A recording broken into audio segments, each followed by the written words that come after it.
Hello, everybody. Welcome to another edition of Big Trouble Little Podcast, episode 239. I'm Joe Dubs. I'm Andy. I'm Jazz. I'm Dirty Zach. And we are here for the final Rolling Rock. Nice. I see Rolling Angry Rock. Video There it Game is. Nerd. We got to call out Rolling Rock when we see it because it's great beer. We just started carrying it at work. I was like, oh man, I haven't had a Rolling Rock in like years. Oh, badass. By the way, that was my first beer that I ever had because of Angry Video Game Nerd back in the day. Rolling Rock on the Rolling Rocker. I think about that every time I see Rolling Rock. Or like Rolling Rock, more like shit rock. Don't It's drink the that local corporate shit. Get the It's local the- brew. I think about it's the that lo- every time I see Yingling. And it's Yingling, and like Yingling's a shittier beer anyway. I don't know why I even did that. Fuck Yingling. Yeah. It's one of you have a drink that you got really fucked up on it and you just vomited it, and now anytime you taste it you think of that time you vomited it. I just don't like it. It just doesn't taste as good to me. Like Yingling already wasn't that great for me, but I had that problem once. So yeah, it always tastes like vomit now. Welcome to Beercast. We're gonna brew up some beer opinions for you. Beer time. But We're going to rank 6 Brew Western up. beers. 6 Western. but we're We're doing gonna our eat all of the light beers and how gay they are. yes. But we're doing the final Western movie that Zach picked out for us, which is Young Guns. With dude, that fucking intro, dude, with them all shooting in the beginning was fucking great. That music, that soundtrack. Yes, soundtrack is a plus too. But by the way, we are streaming on Twitch. We're streaming on Couch Entertainments, and obviously we're streaming on the Big Trouble Little Podcast. So on YouTube, if you hit that like and subscribe button, I will appreciate you, and I'll probably give you a handy. But let's move on into the movie of Young Guns. So it's about Billy the Kid, which is played by Emilio Estevez. There is actually some like semi-right history thing, especially the guy that's like there? the guy It's, that's it's jazzed up a lot. yeah, it's definitely jazzed up, but they do bring up the point of that Pat guy. I forgot his last name. That like apparently kills him, but then Pat like Garrett. yeah, but like when you go watch Young Guns 2, apparently he didn't kill him. You didn't kill him hard enough. Yeah. So Well, John Turnstile and like the Lincoln County regulators and all that shit. All that was stuff that really happened too. I mean, they aged John Turnstile up way much compared to how old he really was, though, which is kind of strange. Like John Turnstile was like 24 when he fucking died. He wasn't like in his 50s or something. mhm. And Boy- that whole thing with like the whole taking in strays thing, I think that was like that was a Hollywood jazz up thing. This film is as old as me. 35 years old. Directed by John Fusco. Oh no, that's the writer. I'm sorry. Christopher Kane. What did Christopher Kane do? I Take don't know. notes. Yeah, Besides yeah, this, he did the next Karate Kid with fucking Hillary Swank. He did Pure Country 2, The Gift. Yeah, he did a bunch of shit. His known four movies are Young Guns, and then a movie that's ranked a 5, one that's ranked a 5.8, and one that's ranked a 4.5. Yes. he really did just make one good movie. Mm-hmm. I mean, I haven't watched The Amazing Panda Adventure, so I can't judge. I can't We're say gonna- for sure. Sounds That's good. our next theme in 6 months is Christopher Kane filmography. We're do a deep dive into the rest of his films. I've been meaning to get around to watching Pure Country 2, The Gift. Oh The man. gift of country. The gift But- that keeps giving. But Zach, you are right. This soundtrack was like so 80s, but also so out of place at the same time. It was like 80s Western. Like if you could do like 80s Western synthesizer fusion shit, they did it in this movie, and it was like somehow awesome. Mhm. The soundtrack is the biggest indicator to me that they were like, I want to make a Western, but I want it to be popular with everyone. I want to make an 80s Hollywood movie, and I want it to be a Western as an afterthought kind of thing. Yeah. It just reminds me of anything that also came out in the 90s, where like we're going into history stuff, but we need to have like this like popish, rockish stuff that is like now in the movies. just to make it a little more hip. But which I didn't mind the music. I loved the music. But I do have a question for you guys. If they didn't have this, star-studded cast, do you think it would have been a good movie? I think there's a script for a good movie there because obviously, like this Christopher Kane guy, this was the only good movie he ever made. So I think it would have been an okay movie. I think if you watched it, you wouldn't be incensed. You wouldn't be like, that movie sucked. Oh my God. But I kind of see what you're leaning into. I think this movie is carried by some of the really good performances in it. It's definitely got all that like nostalgia factor because you're seeing so many faces in it. Mm-hmm. And you got to think about Emilio Estevez was big during his time. Charlie Sheen. They're like, oh my God, fucking Navy SEALs. Fuck yeah. Like, I kept thinking about Repo Man. Yeah, that too. Repo Man. And then Mighty Ducks didn't come out yet. That's coming up for Emilio. That's going to solidify his fucking I just kept thinking of legacy. the song Regulators. I don't know why that just kept coming to mind, even though I know that's not really related. But it is related. But that's Yeah, what I because they're kept called the Regulators. Yeah, no, it's like the line at the beginning of the song where they're talking about, yeah, we're regulators. We're I was good thinking at about it. the Kansas City Regulators. I just made that up. You guys just fucking bought it. I didn't say anything either I way. was like, I don't know what. Yeah, you he's gotta talking save about. face and act like you didn't believe it. It's okay. Fuck your life. Bing bong. So Don't be sheep. Terry O'Quinn, by the way, I don't know if anybody's Lost fans in here, but he's John Locke. That dude never fucking ages at all. Terry O'Quinn. He's also, I think he was also in the new Hawaii Five-0. He's done a lot of TV. He was born old. Yes, he's born that way the whole time. Who's your guys' favorite character in this movie? I want to say it was Billy, but honestly, it was Lou Diamond Phillips. Yes. For me, anyway. I really like his character. And everyone's like being racist to him, and he's just like a real asshole back to them. But I love it. It's so much fun. My favorite part is like when they're all. I think they go to like Mexico because they need to escape and stuff. And like that guy who like puts too much tobacco in his fucking mouth. Dirty Steve. Yeah, he's like, you're a good Mexican and stuff, and he's like, every night I put my knife to your throat and want to cut you, but I never did. Now I'm glad that I didn't. Yeah, and that was funny as hell. But I really even though there's like some kind of weird love story ish and tragedy. Well, no, they did get away, I think. Kiefer Sutherland's Doc Surlock. I like Kiefer's character a lot. I don't know. I'm just a big Kiefer Mark pretty much. Every time I see him, he's great. 5's your favorite. I get it. No, I hate that fucking game. It's okay. You're trying to save face, trying to admit that you don't love it and it's your favorite, but like a lot of other people, it's fine. Yeah. I in the beginning I liked it.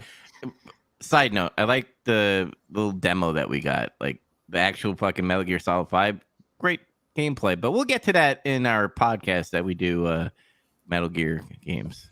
We will. Yes. Really?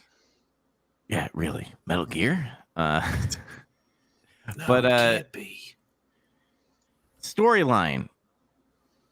Old man takes in these troublemakers, and Billy the Kid is like running away from the law, or whoever he is running away from. And he goes to what would you call it? Like a boarding school type of, or like an orphanage in a way? No, he was running a ranch, and those guys, he made those guys ranch hands for him and kind of took him in. Tom to read, all that stuff. Try to teach him to, some more skills besides maybe killing guys or being a pugilist or something. Yeah. Just trying to teach them to be better men. And Billy the Kid was on his way, I think, until like fucking the dude got murdered. Like after like boys being boys. Until the bloodlust killed him and he wanted to kill the government. Yes. I also like the part where like Terry O'Quinn character is talking to, I think, is it the governor? Is it the governor or the sheriff? But he's like, deputize these these guys and No, stuff. that guy was like a judge. A judge, or like yeah. a magistrate or something. He was something like that. Yeah, they deputize him, and what they're supposed to do is they're supposed to take Murphy's guys. They all got warrants for an arrest, but instead of arresting them, Billy was just fucking killing them. Yeah, 'cause he loves killing, I guess. Yeah. Blatantly. Yeah, the way he kills the first guy, like he goes in there, he identifies the dude, he goes take a piss with him, and then shoots him, and he laughs.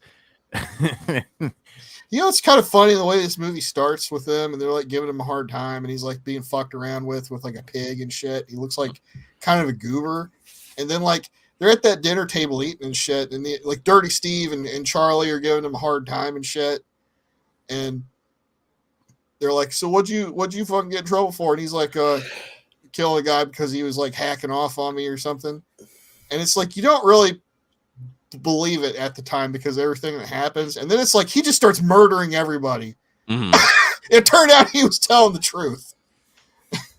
Yeah, it's weird because the movie like follows a plot, but it does feel like it just takes such a left turn with his character. But I mean, again, depending on what you know about history or whatever, they're following loosely or whatever.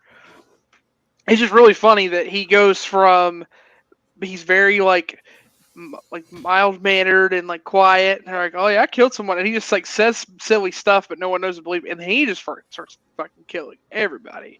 He didn't give a fuck. And then the movie really just turns into, well, how much can we justify this before we realize we're the bad guys? Mhm. And what's funny, like the irony, is that Charlie Sheen brings up that question, and I'm just like, They're not the bad guys. They started it. I'm like Tiger Blood. That's all I can think of. Yeah, and then he fucking dies for it. And they're like, well, I guess he was right. Well, at each point, everyone starts to question, oh, this is too much. They're not even questioning whether they're killing too much. A lot of it is more just questioning what we're just too deep into this shit. We're gonna get killed. Like they start to fear for what's going to happen. I mean, it's why they take that turn to Mexico. That scene's actually really funny too. I love that where they're trying to convince him to leave, and then he's like, "I like that play. It sounds good. I'm in. Let's go to Mexico." And, then, and you know, the doc's just like, "Fuck." I really don't like this. I don't like him. I like the peyote vision quest. Some of them had a quest, some of them didn't. Yeah. Charlie Sheen flatly refused to have the vision quest. He was the only one that didn't drink the shit. But I think Dirty Steve was fighting a chicken, an imaginary chicken. Mm-hmm. I don't know what Emilio's doing. He put flowers in his hat and was trying to do tricks with his gun or something. Yeah, and then he lost his gun, and then he went on his horse, and the horse just kept on going. That's where Chavez had his vision where he's like, we need to go west, or we need to get out of here. We need to go to Mexico or something.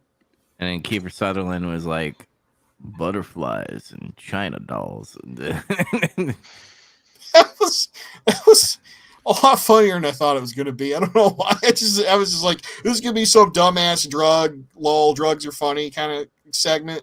And it actually somehow still made me laugh. It kind of was in a way. Like it has the plot of like also a modern 80s film where it's just like we have the love story. Wait, we have the tragedy that happens in the story.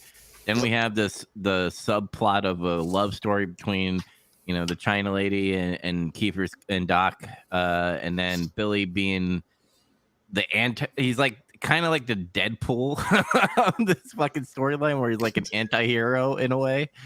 And then obviously you get the big battle at the end with the house, which we'll get to that soon. My other favorite character is the bounty hunter that just fucking says, well, you're like $200 or $150 and you guys are 100 apiece. That will do. And he just goes into the fucking outhouse. He's just like, let's go, peckerheads. And he just starts shooting them. I like that part a lot. He's like, okay, let's do this. And like, just gets into fight mode. Okay, settle down, dude. Oh, shit. Yeah. It's like he knows he's old and fat and he can't move. So he just kind of squats down and starts shooting. Doesn't even care. Yeah, he didn't give a fuck. Yeah, just stay low to the ground and just shoot. And start blasting.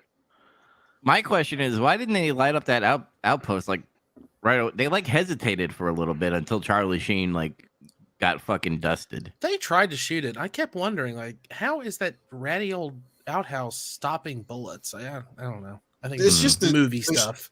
the sheer force of his balls, because he just flatly challenged them and said, "Let's go, Peckerheads," and just started shooting him. And then it's just like the magnetic force of his nuts just caused all the bullets to whiz around him for a while. Like Fortune and fucking Metal Gear Solid 2, where the bullets. Yeah, except it wasn't like stupid and unexplained because I just explained it and it makes sense. His balls were just so heavy. I just imagine when Charlie Sheen's character, he was like looking through the cracks and stuff and just saw a dude and just shot him and shit of the wood. That's all I thought about, and that was a funny scene. What else? Just how like Billy the Kid, like when he went up to like Murphy's men behind him and he like took their guns and their hat and shit, and then they just like started like making fun of them and shooting at them. I thought that was great. He had several good moments like that, like when they're in that bar or whatever in Mexico, and he's takes the guy's gun and fucking gets all the bullets out of him, gives him back. Oh yeah, that's a really cool scene. He's like, man, I'd love to see the gun that's gonna take down Billy the Kid, and he like coaxes the gun from the guy, and then starts saying a bunch of like smart ass shit. Hey, I see him. He sees himself in the mirror. What the fuck? That scene's really good. He just shoots him dead. And every single time he does it, they're like, fuck, not again, Billy. He just does it. It's like they have the fucking bottle kids from Trailer Park Boys with them. They're just fucking shit up, and they're like, God damn it, why do you keep doing this? And they just, but he's always murdering someone. It's kind of silly how they treat it. It's like, he goes killing again, and they're like, I guess we gotta go because they're gonna come after us. And then the next scene is them running away, and it's just like this giant troop of people that are chasing after them. Well. At that part when he's at the bar, I feel like all of them are in check, especially when they know Billy's about to kill someone, because right when Billy goes up to the dude and then says, I want your gun, you see Doc take out his gun and lay it on the table and just get ready and stuff. They're like, oh, shit's about to go down. Also, I want to bring this up because there's a part where they're by a lake or whatever, and Charlie Sheen is yelling at Billy the Kid about you can't just fucking be shooting people and stuff, and he points the gun at that one regulator that just joined with them. Did they confirm that he was a plant later on, or we're just assuming that he is a plant? I kept waiting for that scene where like he was gonna betray us. I don't recall it.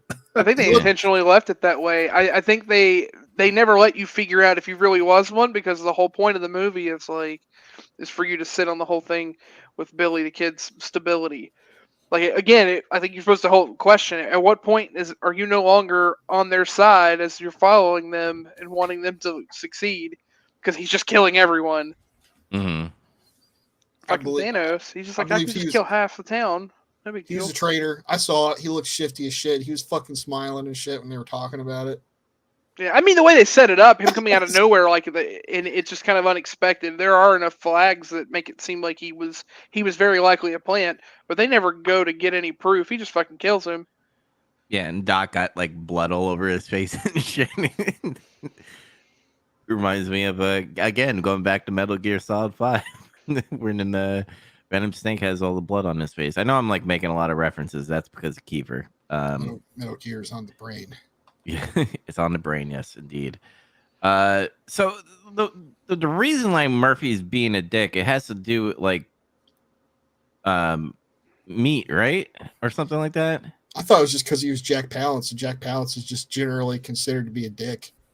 I think it had something to do with livestock that he didn't want them like selling shit there. He had cattle ranch, and he also had like a store in the town. Mm-hmm. And Turnstile also had like a store and a cattle ranch, so he was a competitor like on both fronts. So it was just trying to muscle him out. It's like, I'm going to be the only cattle ranch and general store in town. Get out, like that kind of thing. Yeah, corporations don't do that today. So, I guess, we've been talking a lot of good things. Is there anything that y'all were kind of annoyed about or just like didn't like at all?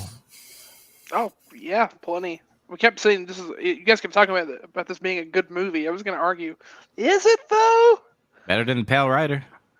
but I mean, doesn't mean it's. I mean, it's fine, but the movie is just like this bombastic '80s movie. So at the same rate, it has a lot of that same feel of this feels like it was written by an edgy 10th grader. I'm so glad I'm not the only one. Like they kept saying, like, "Oh, this movie's so great," and it has a lot of stuff about it that I really like.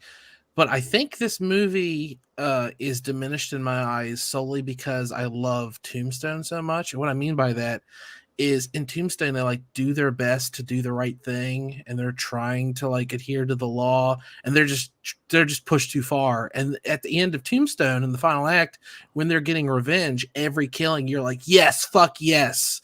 But in this movie, every time someone dies, I'm like, whoa, and I know that's the point, but they just don't they don't give you any time to like question it. It's like right off the bat in that when the guy's peeing and he shoots him, it's just right off the bat, you're like, oh, so he's just like a murderer. And then he's just a murderer the rest of the movie. Like, who am I rooting for here? Exactly. Like, I still enjoyed the movie. There's some good moments in it. It's just I don't know. I didn't think it was great. I just thought it was good, I guess. I feel like they just took the story of Billy the Kid and ran it through a meat grinder or meat processor with Top Gun. I want to clarify something. I never said it was great. Like. I never said that. I said again. I mean, it deserves. In some ways, it deserves praise. It's bombastic. It's just like ridiculous, like over the top '80s thing, and that's great. But that also becomes a fault in some way because there's not a whole lot of depth to it. Like I love the movie Top Gun. I know we've talked before about why I don't. I've since then come back to love it because of the most recent sequel, whatever. We won't go into all that backstory, but Top Gun's great. But there's not like this huge like in-depth story or anything. It just is what it is. It's fine. I mean, at the same time, there's also not a person that immediately just starts killing people without much justification. Like at the end of the movie, it almost doesn't feel like I feel satisfied with the ending as it happens because you don't. I kind of wanted Emilio Estevez. Yeah, I wanted Emilio Estevez to fucking die. I wanted his ass to be the one that gets shot up, not the guy that just got married. Tom Cruise like learns something in Top Gun, and he realizes he needs to like work with people. And in this movie, it's just like, oh, he's still murder at the end. They got away. Except he doesn't, because in the sequel, he immediately shows that he unlearned all the stuff he learned. But we won't go there. I want to ask his question because you're saying you just want him to die, but like, why?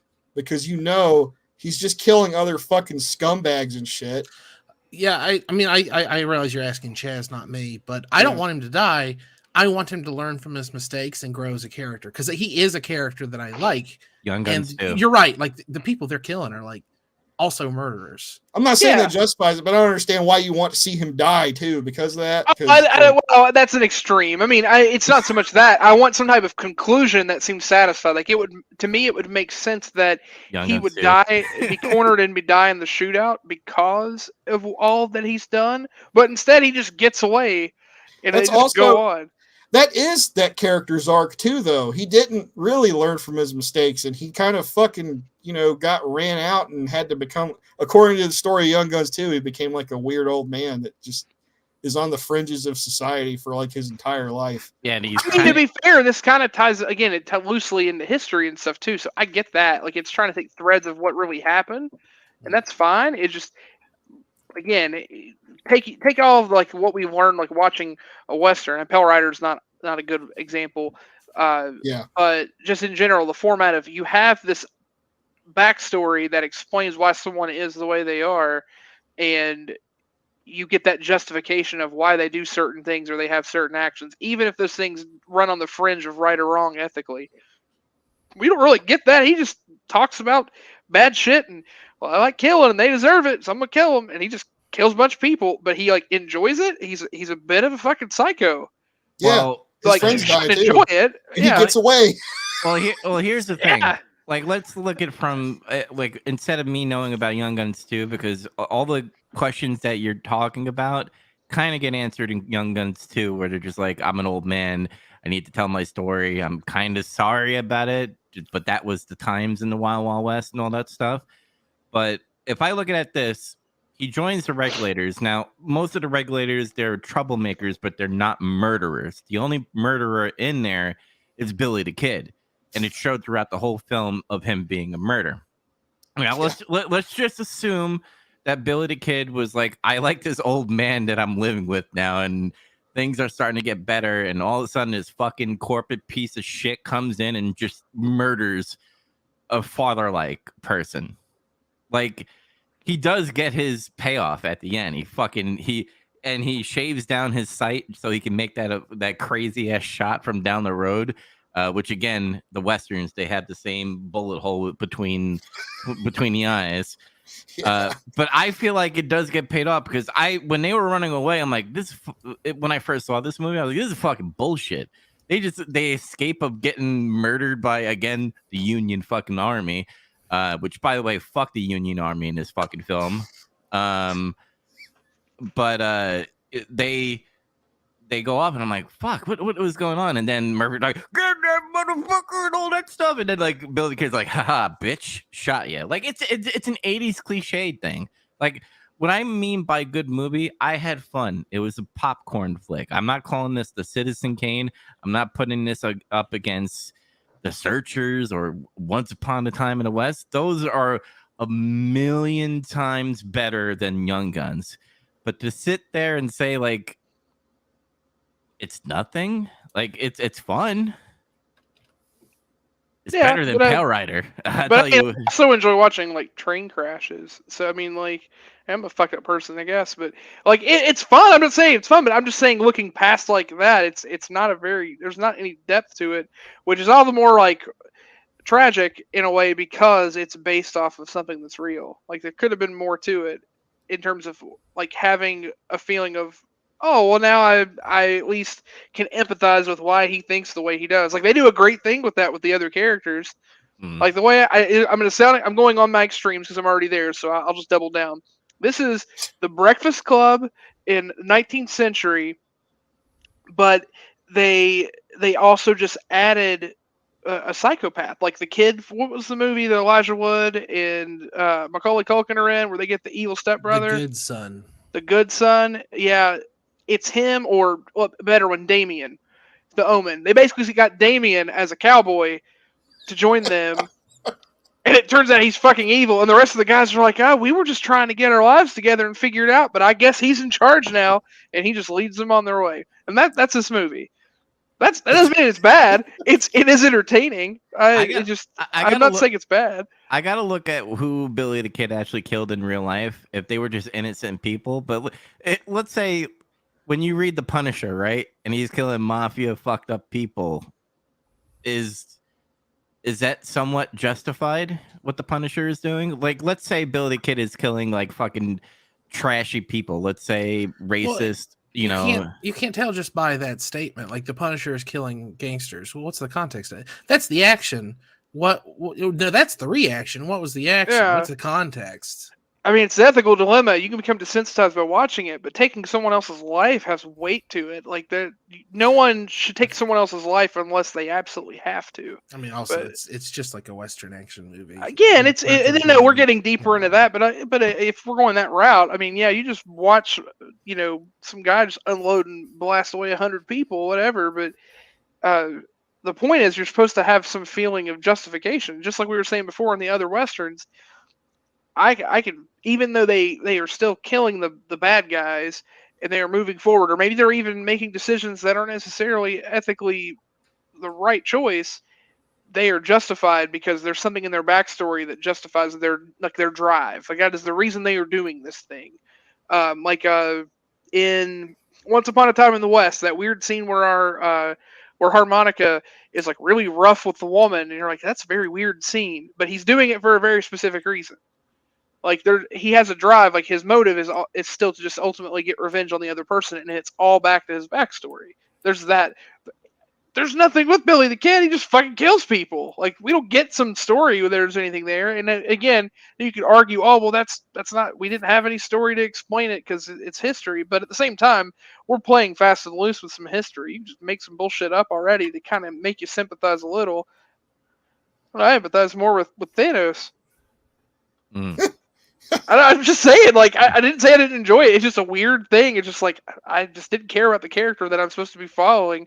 All the other characters, in a point, I did. Like, I like Kiefer Sutherland's character. He was a big goof. I like Chavez. don't get me wrong, for chaos purposes, my favorite character actually is Billy the Kid. I know I'm talking all this bullshit about it. I'm just trying to create some type of conversation out of what we're talking about. I like it that it's all chaos, but it's, again, in terms of depth, there's no reason to like him necessarily. He's just crazy. Oh yeah, I mean, I didn't root for him. I rooted for him to shoot Murphy, and I got what I wanted. It's true. Yeah, But yeah, that is true. Okay. That was pretty satisfying ending in terms of that single moment. It was great because it's like you were saying, they're riding off. It's like, I guess they're just go fucking get away and separate, and they swerved you. He came back. That is an excellent swerve though, because I remember thinking like, is this the reason there's a sequel? Because I've never seen either of them. Is this the reason there's a sequel? This is really starting to piss me off. And then he comes back, and you get excited. Okay. He says the line, "Reap the whirlwind, you son of a bitch." Fucking shoots him. I was like, I literally went like, yes, when that happened, and then it ended. I was just like, good. Yeah. And this is also the second or third movie that Patrick Wayne was in, right? Haven't we watched at least? I know it's at least the second one or the third one. He plays the bounty hunter that is eventually going to kill Billy the Kid, which Young Guns 2, I guess. To watch that shit next. I look at the cast in that too. Shit, Christian Slater and Bon Jovi are in that movie. Yeah. AKA my dad, according to the things I was told when I was a child. I thought it was Sting. I mean, I wish it was Sting, but I was legitimately told as a kid at a few points that Bon Jovi may or may not have been my dad. It's one of those things. Well, I got a question. You should sue. I got a question for you guys. Because, again, looking at it from the story that was written for this movie, do you think any other character would have had the balls to kill most of Murphy's men and Murphy if they had the chance? Like, the only person I could think of was Chavez, only if he got close with a knife. But since you can't get close with a knife most of the times, I think Billy's the only one that takes a shot. I can't see Doc doing it. I can't see Charlie Sheen's character doing it. Charlie is he sucks at shooting. After he wastes all the bullets on the army guys in the house, and then the other guy sucks at shooting too. So Dirty Steve. Yeah. There is one thing, and I might be running with this, but there is one thing to this story that is interesting. The rest of the guys in some way have been reformed because they were taken in, and they could have potentially become what Billy was because of the life that they were going to potentially lead before they were taken in by the rancher. Mm-hmm. Billy never had the chance to be there long enough for that to matter because the guy got killed basically as soon as he got there, right?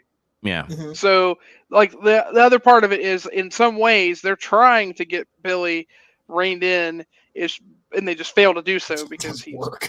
Yeah, it does not work, but it is almost like, well, maybe any of them could have become him. Like Chavez's backstory easily sets him up to be in the setup of you feeling justified if he went and just murdered everybody, right?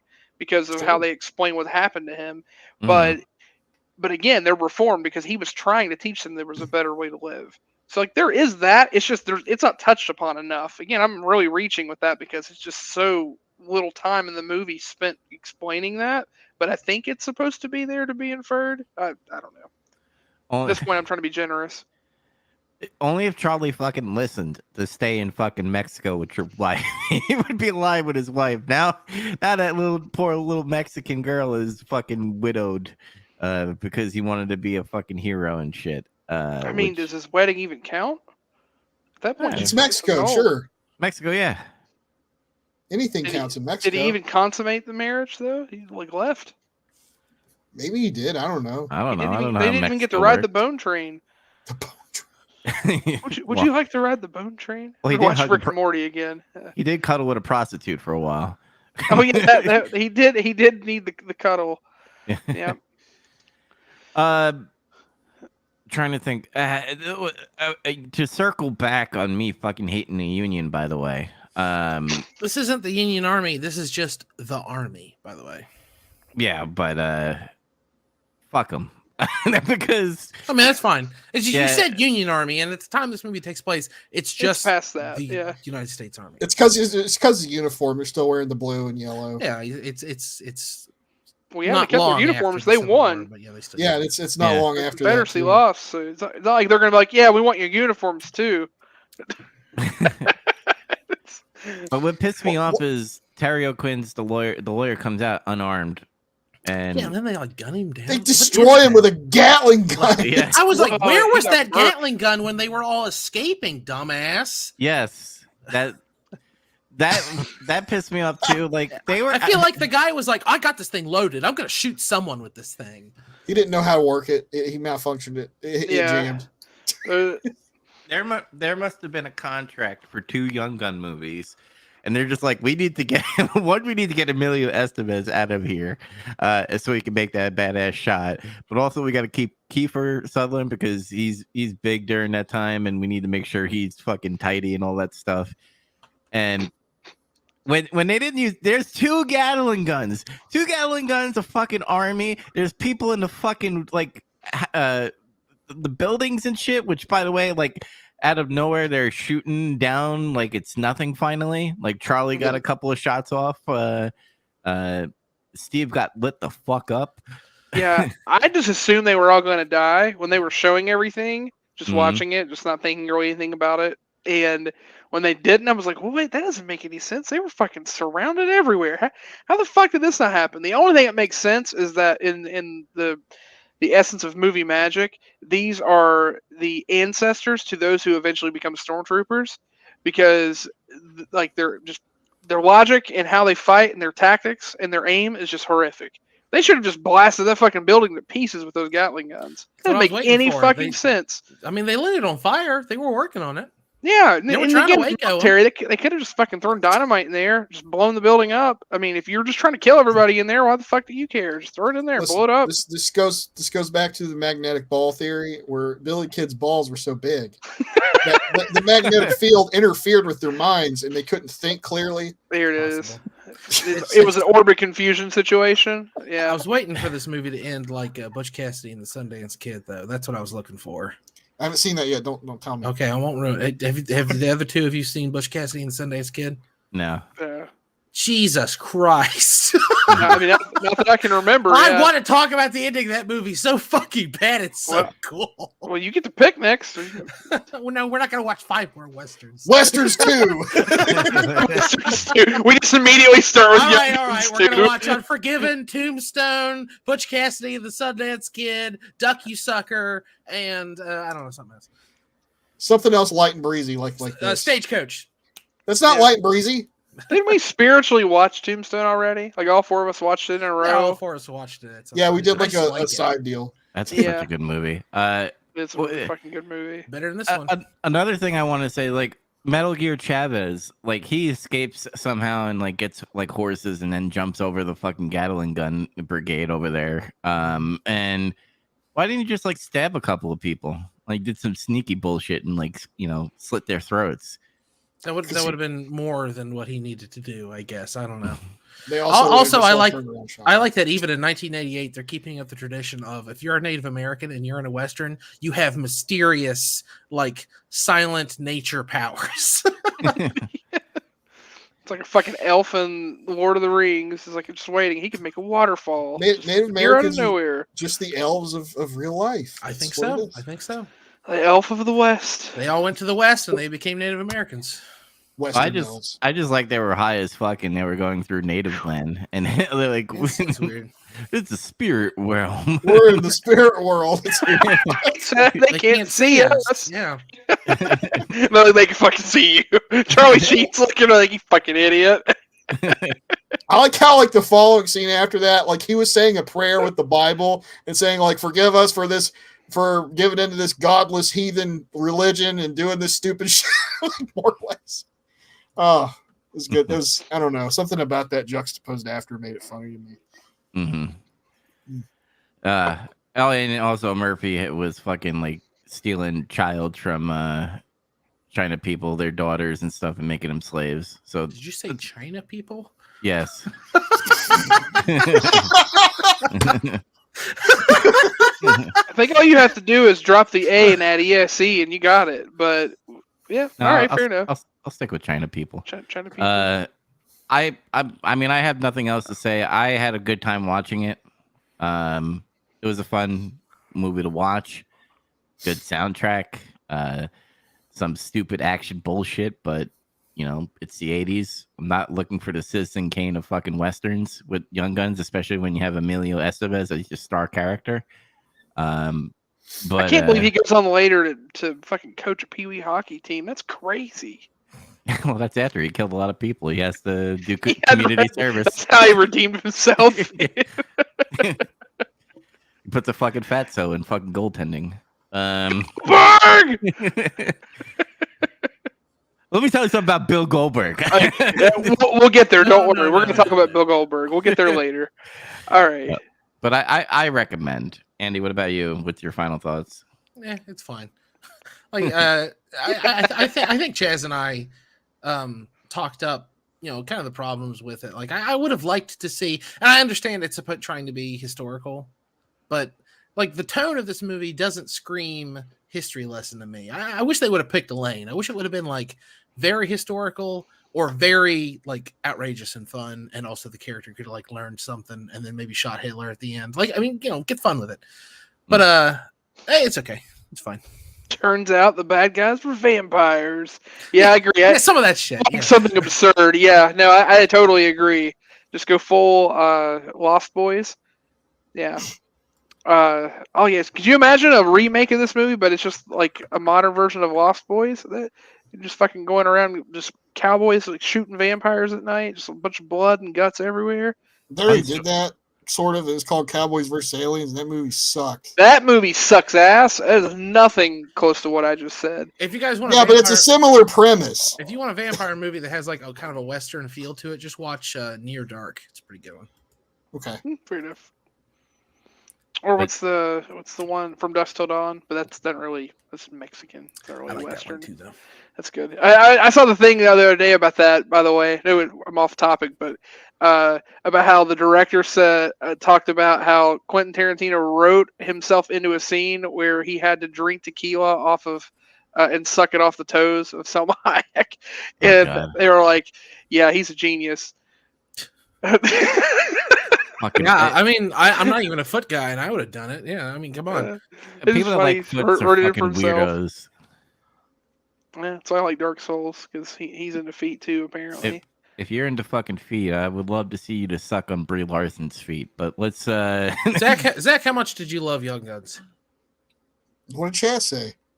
Oh, I think that's where we were going. It was fine. Again, I had fun watching it. I do want to watch the sequel. I mean, I guess it depends on how I'm recommending it. Like, it just in a general sense of, hey, if you want to just watch something fun, drink a beer and watch it, and just drink a beer every time Emilio Estevez kills someone, and that's a great drinking game. You'll be really drunk. But otherwise, it's probably a light recommendation in terms of like westerns. Like, if I'm trying to like give you westerns to watch, I'm probably not listing this one in the group of them. But just in a general sense of, yeah, you should watch this, and then Top Gun and Lost Boys, and just name a bunch of rambunctious 80s movies for someone to watch. Navy SEALs. Yeah, Navy SEALs. Ooh, Navy SEALs. Every time. That's all I can think of. All right. Zach. I like it. I thought it was fun. It's pretty much like what you guys are saying. There's not a lot of character or story depth here. It's just kind of like an action movie with a Western paint job. An 80s one at that. But I like those. I like movies like that if they're done well. And I thought it was done well. It fits into that category of like a random 80s action movie. The reason I picked this, I was joking halfway, was like, you need to finish with something kind of light to digest everything. But it's also because to me, this movie signifies that the end has already come for the genre. It's in its winter time. And as far as I'm concerned, it never really got out of it. It's just a white wasteland, and occasionally you find some greenery. Mm-hmm. We should have watched Django Unchained. That would I have been the way to finish. Wow. I don't know if we would be allowed to talk about that movie. We can talk about that movie, but anyway. No, I mean, that movie doesn't signify the thing I was going for, though. Yeah, I was joking. It's just I was trying to think of a more recent Western that's. I mean, I'm just interested in this though. Why do you think that this movie is like the sunset of the Western? Because there were so many great Westerns after this movie. The amount and the quantity and the amount of them that came out that were also good decreases dramatically in the 80s. It's like the genre pretty much dies off. I just wonder if it's more of like a dip that happens in the 80s itself versus just the lack of them, because I feel like there are many good ones in the 90s and then 2000s. There are a handful that come out that are really good. The genre was kind of like on the downturn in the 70s anyway, because what was becoming more popular in film at the time. Sci-fi became big, pretty much. Just the direction. It wasn't just sci-fi. It was other stuff, like just more grounded kind of realism movies, and like the more auteur, like director based shit. That's what was really popular back then. Just say it. Just say it. Star Wars killed the Western. No. But anyway, it's like coming out of that into the 80s. It's like you're just getting drips at that point, and then after that, it's like. You might get a Western, like you get maybe one or two per year, if that. Sometimes in the 90s especially, there were long stretches. It's like, what do you got in the 90s? You got Dances with Wolves. Great movie. Yeah. You got Tombstone. Tombstone. Unforgiven. Other stuff. That's kind of it. Like, there's probably more, but they're not anywhere near as good. And when did the 310 to Yuma remake come out? It's okay. It's in the 2000s. That was 2000s. Yeah, I kept thinking 310 to Yuma as well, but I knew it was in the 90s. The Coen Brothers True Grit is in the 2000s. That's I think that's 2010s, early 2010s. When that even later. I don't know.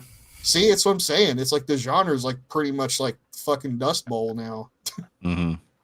It kind of died off and didn't really ever come back. Sometimes somebody wants to make a Western, and it's not as good as Tombstone, but Wyatt Earp. You guys ever see that movie? Good movie. No, I've heard things about that. That's got Kevin Costner in it. Some people think he can act. Some people think he cannot. So I'm not going to say Wild West. If there was ever a swan song for the Western, Wild West is definitely giant mechanical spider. That thing from Final Fantasy VIII. Is Hidalgo a Western? When did that come out? Is what? Hidalgo. I think it is. That's mid 2000s. Is it? Okay. Well, yeah. I like that movie too. I haven't seen it, but yeah. You've never seen Hidalgo? Oh, it's great. Maybe I'll see it. Yeah, you should. But it's like, you guys get what I'm saying though. Like in the 40s and 50s, there's Westerns. You fucking turn around, you bump into a Western, and it continues through the 60s and kind of in the 70s, and then it just goes. Trends change things. I mean, yeah. I think sheer amount died down, but there's still some decent ones. I'm looking at other lists of ones. I've never seen some of these. Legends of the Fall is one that's on here. What's that Daniel Day-Lewis movie? Where he's There Will Be Blood? No, he's not. Last of the Mohicans. Last of the Mohicans. That's it. Yeah, 90s. Is There Will Be Blood a Western? Yes. Okay. Well, no, There Will Be Blood is part of that genre of movies that borrow heavily from Westerns tonally, but not when it comes to what, like what's going on in them. What constitutes a Western? Yeah, that would be an excellent theme as non-Westerns. You could do like that and No Country for Old Men and I don't know, Hidalgo sort of, and like a few other things. They're all like, they feel like Westerns, but man, they're not Westerns. You know what I mean? The Revenant, that's one too. I mean, would you consider Zorro a Western? According to this list, I haven't seen Zorro. The Mask of Zorro, 1998. There's Maverick, Back to the Future Part 3, sure. Technically a Western. Yeah, technically a Western. That's true. Of Mice and Men. I don't know if I'd consider that a Western. But what? I guess, no, yeah, it's like it's listed as like that doesn't feel like a Western. That doesn't sound right. George. So I keep seeing Legends of the Fall, which again I've never watched. I've never seen that either. Maybe I should. The dumb criteria is probably just, does it take place in the 19th century in the West? It is a Western. I don't like that. I don't like, because then you don't get to call No Country for Old Men a Western, and No Country for Old Men is a fucking Western. I will die on absolutely. A great Western at that movie. Oh, another Western, not a Western, Eastern Promises. It's a good one too. Never seen that. It's good. Alrighty. Well, we beat this dead horse. Well, one more. I want to recommend. No, we're moving on. No. I'm fucking recommending one more fucking movie. It's not in the 90s. It's in the. It's Paint Your Wagon. It's 2015 Bone Tomahawk with Kurt Russell. Oh, Bone Tomahawk is I like sick. that movie. Yeah, that movie's great. Great movie. Ranking Western time. horror. Yes. When they get in that cave, it fucking bothers me. I can't eat. Shit was crazy. But ranking time. Time to rank. The gimmick that we do every time we pick a theme is we rank the movies. We have our individual ranks, and then we condense it into a final rank. So I will tell you mine. I'll start from 5 all the way to 1. At number 5, I have Pale Rider. At number 4, I have Young Guns. At number 3, The Good, the Bad, and the Ugly. Number 2, The Searchers. Number 1, Once Upon a Time in the West. Andy, you're up. Pale Rider 5. Movie's fine. It's just kind of boring. Young Guns 4. Movie's fine. It's just kind of boring. You guys are gonna jump all over me, but number 3, Once Upon a Time in the West. Number 2, The Good, the Bad, and the Ugly. Number 1, The Searchers. Interesting. Before I get to my list, quick shout out for another modern Western that's out there. Andy and Zach, I think, have watched it with me. The Rover. Oh yeah, that's another like Western, but not a Western. That's it has Guy Pearce and Robert Pattinson. This is the movie that made me realize Robert Pattinson was more than a Hufflepuff sparkly vampire. You should watch it. It's really good. Okay, we'll say that's a non-Western. Yeah, it's like a non-Western Western. Like it follows the format of what a Western should be, but it's definitely not a Western. I mean, it's as east as possible. It's in fucking Australia, but anyway. Mate. So, yeah, number 5, I've got Pale Rider. I think we're pretty much set on that. Young Guns at 4. I have The Searchers at 3. The Good, the Bad, and the Ugly at 2. And Once Upon a Time in the West, number 1. Someone's a Sierra Leone stan. Maybe a little. All right. Oh, damn. Zach, Blow it you're up. Yeah. So I got Pale Rider at 5. That's 6.6 out of 10. Young Guns at 4, 7 out of 10. Good, Bad, and the Ugly at 3, 8.6 out of 10. Searchers, number 2, 8.6 out of 10. Once Upon a Time in the West at number 1, 8.7 out of 10. I really like your rankings. I've never appreciated your rankings more to help elicit how the top 3 are so hard to separate because they are very close. Oh, 100%. The top 3, like if you guys are like, no, it's got to be this way, I'm gonna be like, yeah, okay. Yeah, I could literally fart and the wind would blow a certain way. I'd be like, yeah, you can just change that to 3, whatever. So Zach and Dubs match. They have the same I think this is the first time ever that me and Zach actually matched. I was about to comment on that. I believe this is the first time you two have ever had this. I actually saw your list and was like, I don't want to match Dubs. It feels fucking stupid. So, I think I've matched each of you at least. Wait a fucking counter, you fuck. I changed my 2 because I originally was going to put the same thing. Well, then you guys all 3 would have had the same thing. Before Zach had his, I was like, I don't want to match Dubs. And This Dubs guy can't fucking articulate his fucking things in the messenger. I ain't fucking matching with him. Then why whenever you're pretending to talk like me that I'm Bane? Oh, I should talk like this. I'm in the darkness, so I read the All right. Pale Rider's number 5. Young Guns is number 4. No argument there. You guys all have Once Upon a Time in the West at number 1. I can concede that. Like, obviously, each of our rankings is our own personal ranking. This is my personal ranking, but objectively speaking, like you guys clearly all think Once Upon a Time in the West is the superior movie. I'll just fix it. I'll just make it that much easier. There you go. I'll just change it. Yeah. I effectively have them ranked. If I had to give a number, they're the same. They're tied.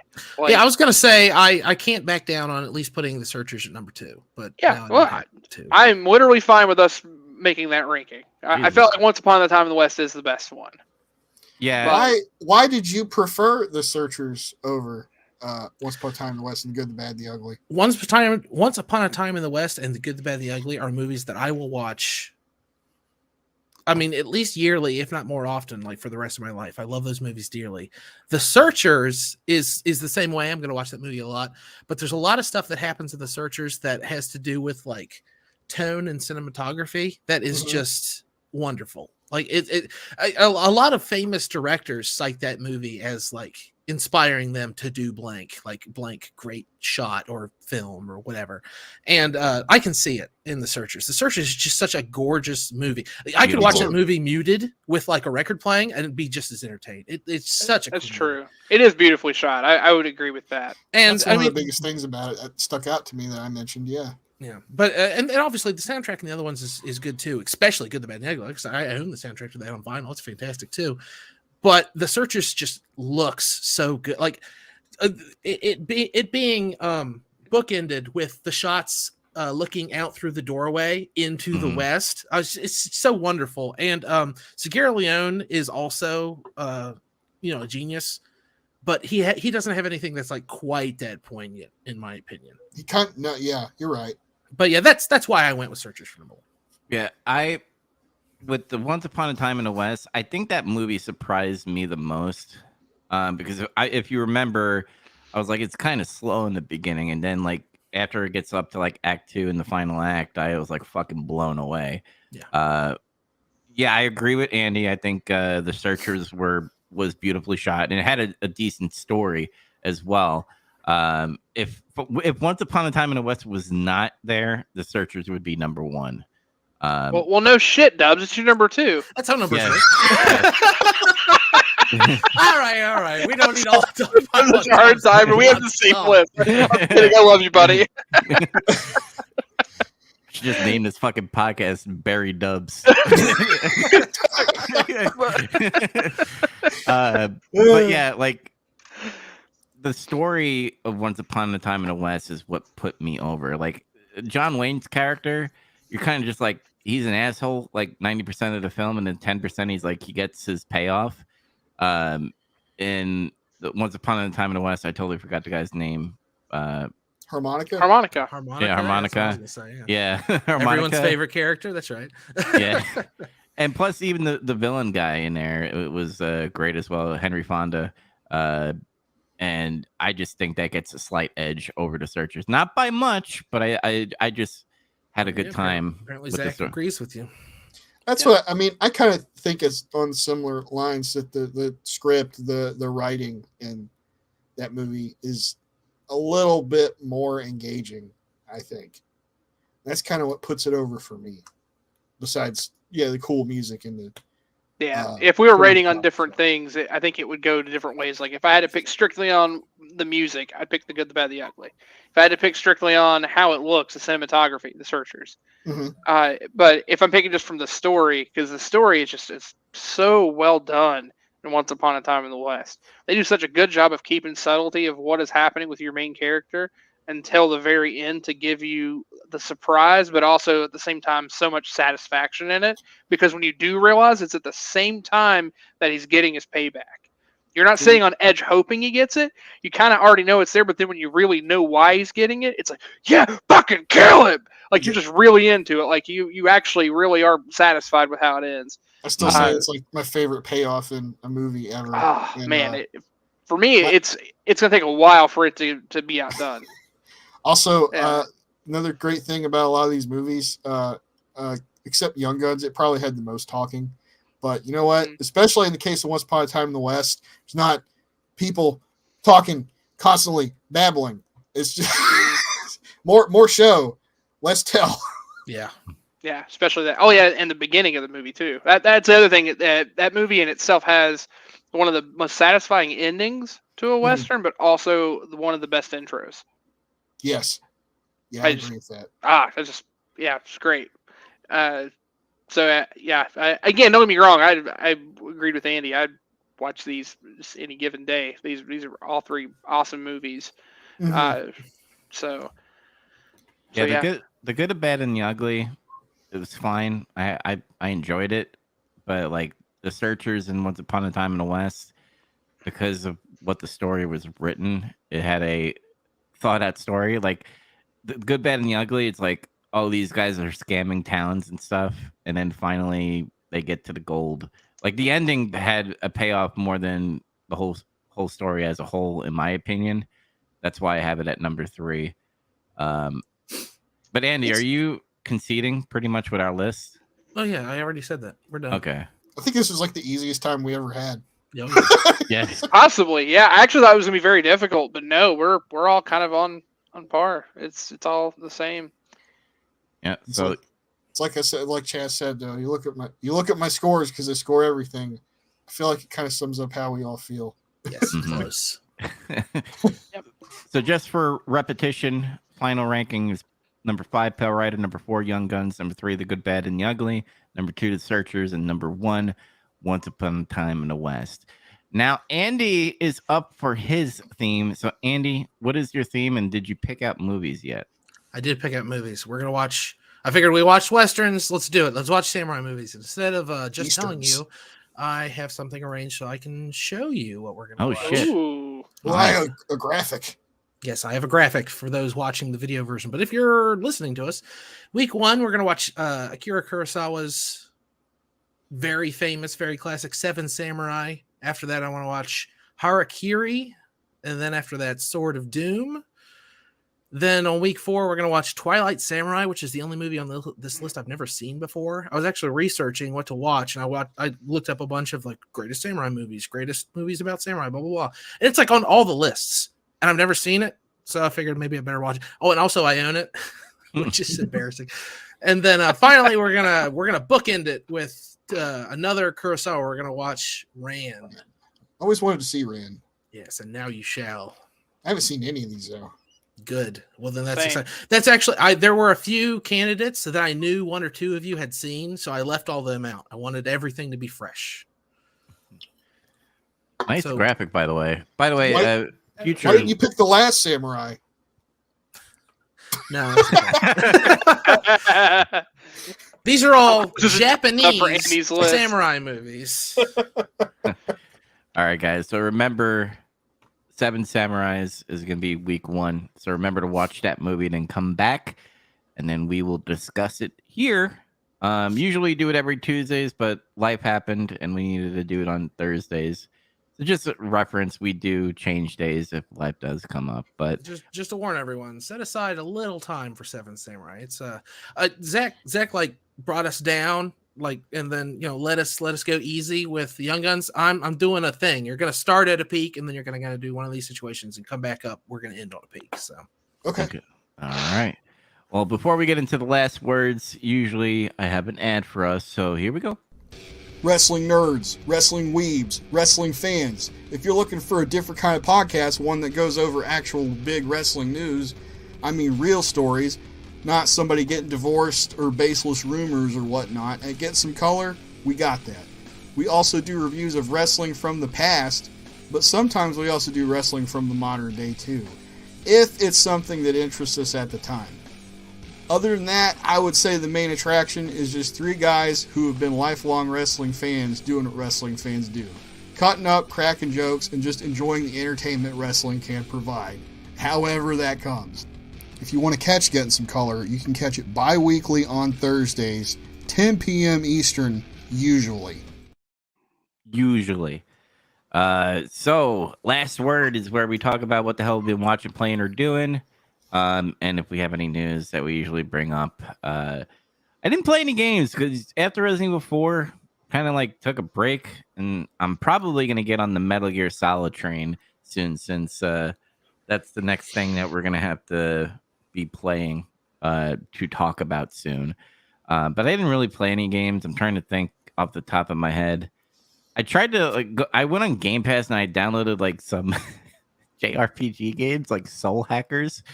And literally, like, the first 30 minutes, there was so much dialogue that I just didn't give a shit about, and I just turned it off and uninstalled it. That's kind of how Atlas games go. Like, yes, you got to be prepared for that. Buckle up. The intro is going to take at least an hour and a half before you really get to do anything. Yeah, because I got Persona 5. Try that out.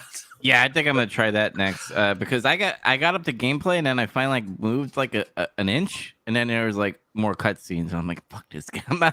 It's Soul Hackers 2. I don't know what happened in Soul Hackers 1, so that's why I was just like, I just want to see how the combat is.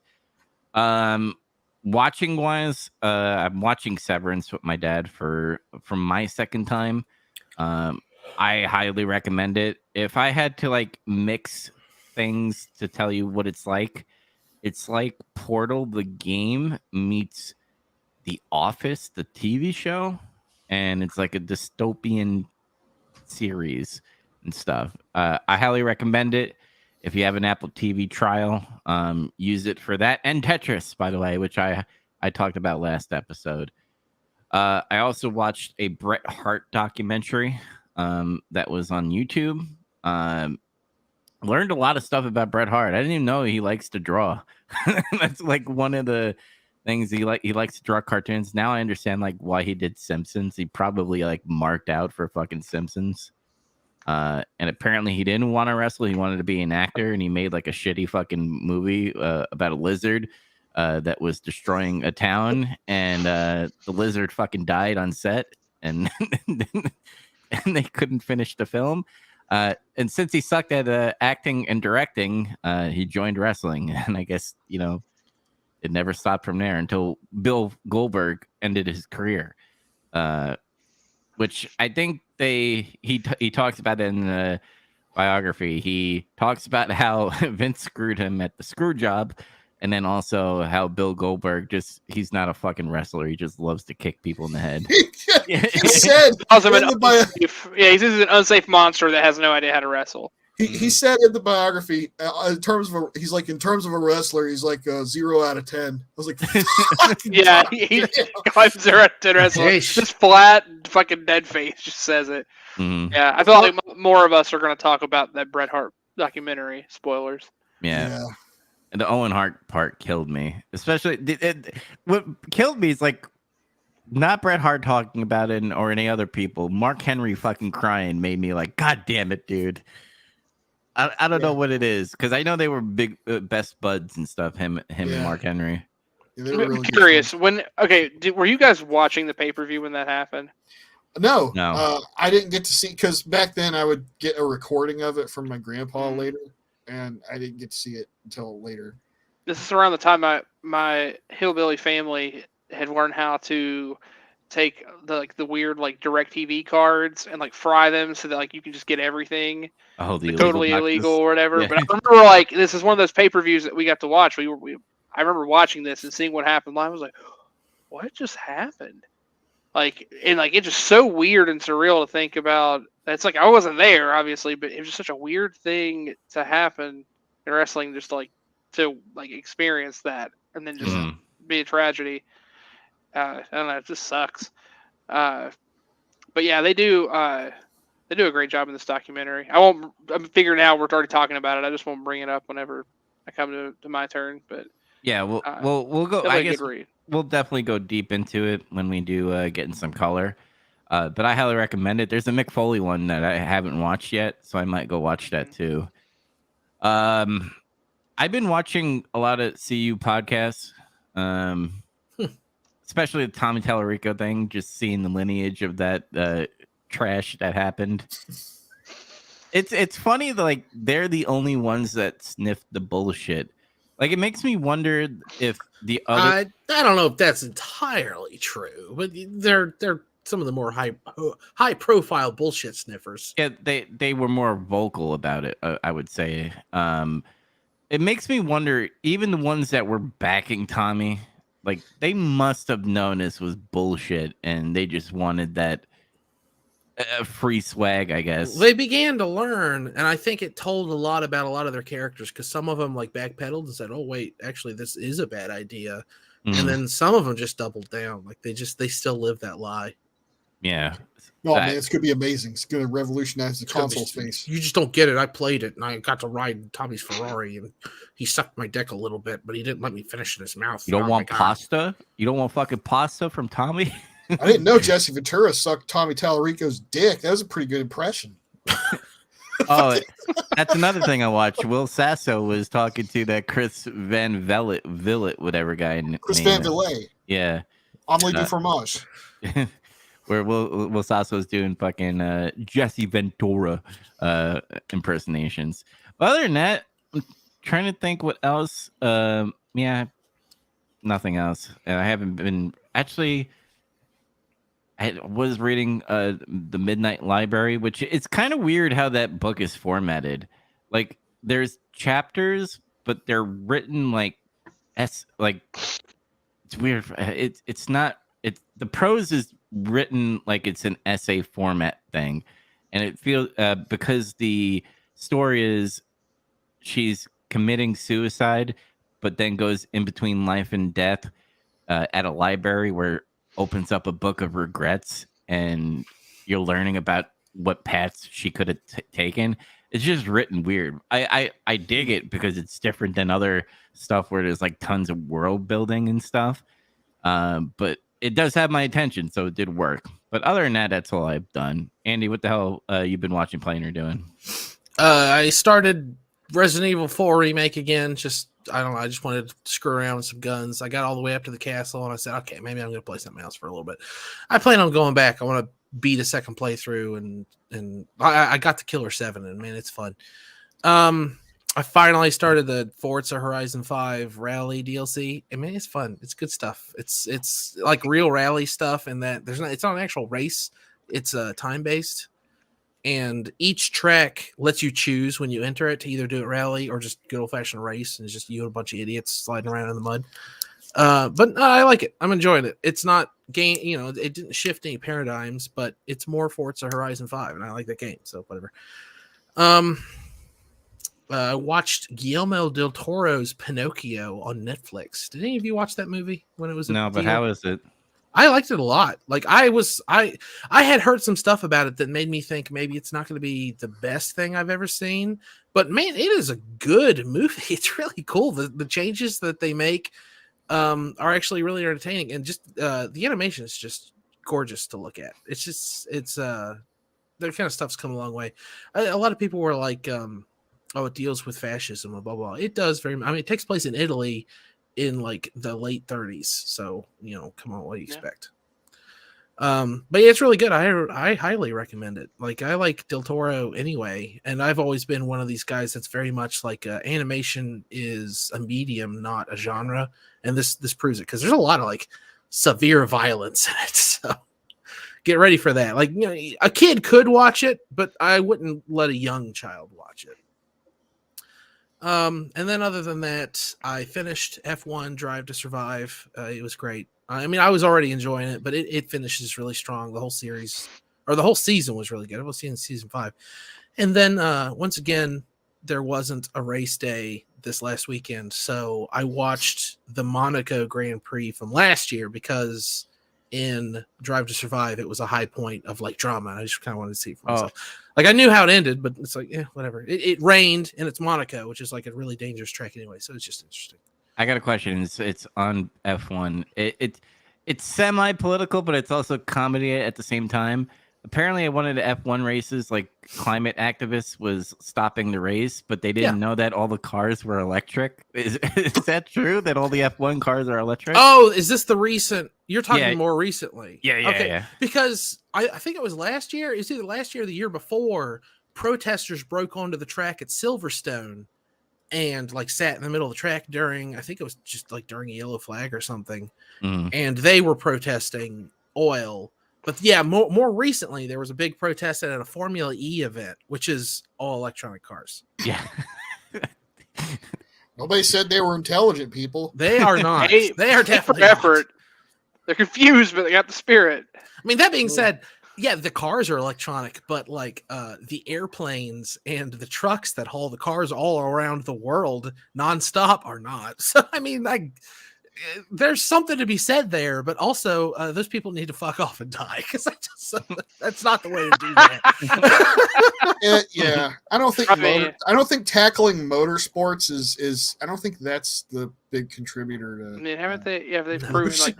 Well, it's because it's visible. That's why they broke onto the track at Silverstone, is because it's F1 in the UK. Like, that was a really big race. It's a big event, and a lot of. At the time, Lewis Hamilton, like the most famous driver, he's from the UK. So it's just like a high visibility thing for them to do. But basically, they went out and sat in the middle of the track, and the cars were taken off the track anyway, because I think the yellow flag became a red flag. So security came out and dragged them away. I would have just gave them like a board or something. Like, hold this, and they could just launch. Pew! It's a ramp.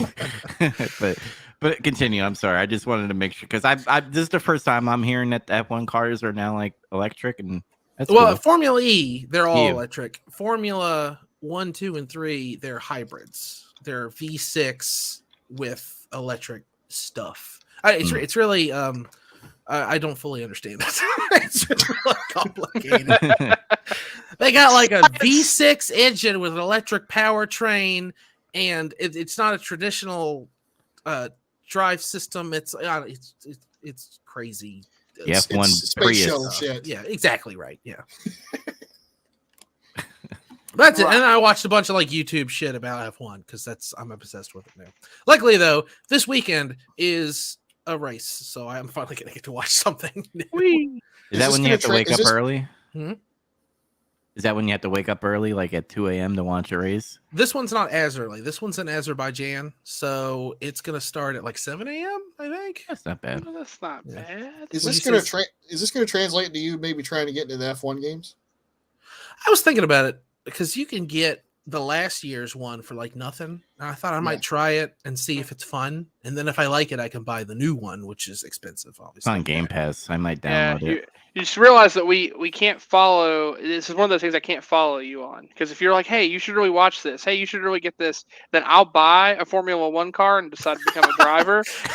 Well, to get divorced. It's like he went too far. He died doing what he loved. We just need to push him to do this so we can all drive this F1 car. We can all drive it. That's right. I want to do that. Shit, it sounds fantastic. Team, yeah. There we go. All right. I'm telling you. I mean, just watch Drive to Survive, and you guys will be fans like I am. Drive to Survive is really good, and like every episode is like has the drama of a movie. It's fantastic. I'm going to. It's in my queue. I have to clear out some other things before I can get to it. You should watch it. You should watch it at least while the season is going on, so you can get a little more excited. This weekend is Azerbaijan, so obviously the race starts at like 7 a.m. But the next race is in Miami, so it starts at like 6 p.m. like regular time for because it's in our time zone. So like normal human hours. So I was gonna, if you wanted to watch that, you should come up and we'll watch it. Chaz just said everybody else in the world isn't a human. That's why I've got mother-in-law. There's only 2 continents, us and them. Subhuman garbage on the other side of the world. No, but all the other races are going to take place in the Middle East and Europe, so they're all going to be at like 6 a.m., 7 a.m., 8 a.m., except Japan. The Japan Grand Prix starts at like 2 in the morning. That's the last one I got to get up at like something stupid. I'll take up for Japan. Japan are real people, so I can't allow you to call them subhuman trash. Real people. I don't know if I could fit in your tiny bathrooms. Chad, to tell you what the plate are doing. So, I'll start with a weird one. It's funny. I've been sending you guys all these videos. I just randomly came across something on Reddit. This is a subreddit called R Unexpected. And boy, oh boy, I have spent so much time wasted now just finding this most random shit. Like, these videos are just absurd. I can't really explain it. It's just, I like things that are just like random. Like, it's unexpected, and sometimes they go in a direction that, I mean, obviously I don't send you guys all of them. I try to send you guys the ones that are really good. They just come out of nowhere and they're funny. Yeah, so I'm doing the hard work. I'm doing God's work, filtering through the trash. But yeah. I don't know, that AI generated pizza commercial. That one was great. That one really messed with me. I was seeing that other places. That one had legs. Yeah, that one picked up, and it was on other subreddits. But yeah, I saw it first on Unexpected. But there was the one of the Ghost Rider thing that I sent. That fucked with me pretty hard. The guy that like turned into Ghost Rider, and then he had then it was another person, and he actually had like really severe burns all over his body, and he's like, "Hey guys, how you doing?" I'm like, ugh. Yeah, it's really fucked up stuff. I don't know. It's strange shit that I found at 2 a.m. and I can't unsee it now. So it's like Rick and Morty commercials became real. Is like, what the fuck? Yeah, like the weird like intergalactic television commercials. Like, look at me. It's like when Sam, come buy my mattresses. It's like when I watch Night Minds videos at like 2 a.m. in the morning, and then I try to like go in the darkness of my home and stuff, and I get freaked out. Like that's what the AI generated pizza commercial. I was like, oh my god, I can't eat pizza for a while. It fucked you up. Well, ironically, I found this like watching it. Like I was like, man, I just finished playing Resident Evil. I need to chill out because I just play like 2 a.m. with like my surround speakers and darkness. I need to calm down. So then I'm watching this to chill out. So before I go to sleep. Yeah, I watched the Bret Hart documentary. We talked about that already, and we'll touch on that. My wife and I started watching it. She'd already been watching it. I watched a couple episodes with her, and it's admittedly pretty funny. It's this TV show called Animal Control. It's just one of those random like BS like comedies. Oh yeah, it's got what's his face from Kevin Community McHale in it. Yeah, that's Yeah. right. It's a weird ripoff kind of that. It almost feels, again, it feels more like Community than it does like The Office or Parks and Rec. But effectively, they're following around people that work for animal control, and they're just doing really dumb stuff. It's fine to watch, and it's pretty easy to. Again, it's one of those easy watches. I've enjoyed watching it with her, but I mean nothing like crazy. I wouldn't give like a hard recommendation or anything to it. But there's some pretty funny stuff there. Dabble, play a little bit of Rock Band. That's how I get my exercise because I'm fat. I've really dug deeper into this whole Dragon Ball Fighters thing. I'm disappointed to find out the local tournament that's happening nearby is they're just strictly doing Smash. They're not going to play, so I can't they're go not and going to body play any any fighting games. Yeah, they're not going to play fighting games. They're going to play Party Fighting Game Simulator, but they're going to be really intense about it and get really sweaty and pretend that they're playing fighting games. Yeah, I'm really disappointed. I was hoping to go there and body some people, but I got to find another place. Just go and set up your own station with Dragon Ball running, and then point at people and be like, "Nerds are next." It is the same place that is like the card shop that does the whole thing where you can like drink beer and play card games and other stuff. So I probably totally could just bring my own setup and just do that. But stuff like that is what got people killed in westerns. You're going to get him killed. That's a good point, actually. I've been doing the shit that has been trying to get me killed for a while. Remember, I was the one that got from the fucking casual Magic the Gathering table at fucking MagFest. Like, no, you fucking asshole, you gotta leave. Like, I don't know what I did. I just won. I played a little bit of Overwatch, dabbling, but this is the big one. I was saving it for last. I decided last night it was time, and I started a Resident Evil 3 remake. Oh! And I'm actually decently far. I think I finished the first like sequence where you play as Jill. I'm now controlling Carlos. Oh, he's on at the third mansion? date with Nemesis. Yeah, mansion. I'm sorry, police station. Yeah, I'm at the police station with Carlos. That's where I stopped last night. But I mean, I basically what I've done is I did the tried and true. I just hoarded all of my hand grenades, and anytime I saw Nemesis, I said, "Fuck you!" and I threw a hand grenade at him, and he dropped a case, and I just upgraded my weapon, and I just kept going. Yeah, he's the easiest Nemesis ever. Yeah, while he's like easy, it's still fucking scary because of how fucking fast he is in that game. Oh yeah, he can do. Like well, you can like shoot him, run away or something, and then all of a sudden you hear behind, depending on your sound setup, or whatever, you got headphones or something, you hear that, and he's like suddenly right in front of you. You're like, fuck. Or he does a shit where like you like run from him and he just jumps the fucking map and just runs right in front of you. Says, "Not this door." He does a Hulk jump. Yeah. Yeah. No, it's still terrifying. And what I've also noticed too is there are like a max number of times that you can get the case before you just get bullshit from it. Yeah. Because I thought every time I'd get a neat upgrade, and then I got shotgun shells once, and I was like, "Well, I just fucking wasted a grenade. I could have ran." So I learned from that. But that game, especially after playing Resident Evil 4, that game is so much more stingy with resource management. Which again, it's very fitting because again, playing the older versions of RE, like that's the whole point. It's much more survival horror, and again, you're not trying to kill every zombie you fight. You're actually supposed to run and like shoot one to knock him down and don't look back.